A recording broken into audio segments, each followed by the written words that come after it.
yung... Sila yung lugar nila, pero sila yung black dito. Parang sa atin sila yung Oo, ni... Mangyan, mga ano... Nitibo. Opo, tribo. Pasok at... Galing nyo kasi na-preserve pa yung ano. Yes, ma'am. Bago lang tong building, nag-start kami 1998. Yung business ni Amo, doon sa tapat ni Lulumol. Maliit lang siya before. In 2016, nag-open kami dito. Oo nga pala, meron pala doon ano. Ayan ang pero ano. ito, parang na-adapt nila yung ganun na style ng bahay. Kaya nailagay din yan dito. Lahat po ng rooms namin for rent. Magkano naman ang ano? 50 real po yung isang kwarto. Mura na.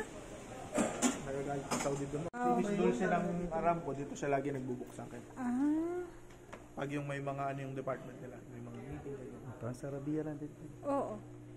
Ganyan lang din. Mga typical na po. Kung makikita nyo doon yung ano, picture ni Prince ng buong... Alam mo naman sila, allergy sila sa ano eh.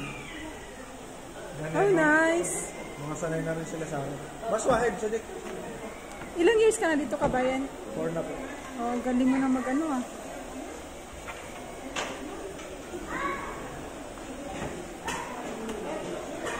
Ako kasi sa ano kasi kami community. So sa mga facility ng mga tao. Rooms din.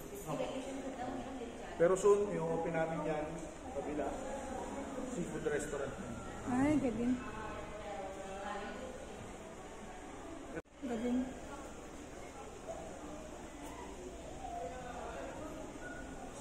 As you can see din po, makikita nyo yung ceiling, mga palapa ng dito. May ginamit namin.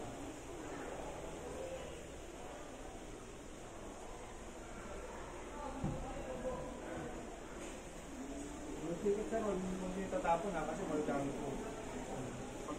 Pagbalik nyo, libre na yan. Kahit mabura siya, kasi yung patak naman nandun. May date naman yung mga kubyerto. Mga kubyerto. Meron ka rin kayo dati kaya? Oo.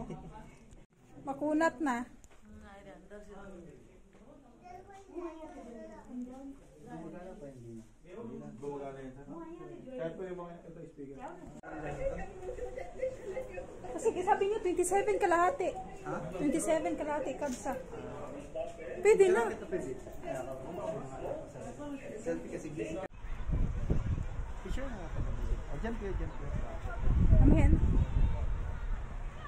Picture na, ako na picture na. Mag-video ka na. Video na ako doon.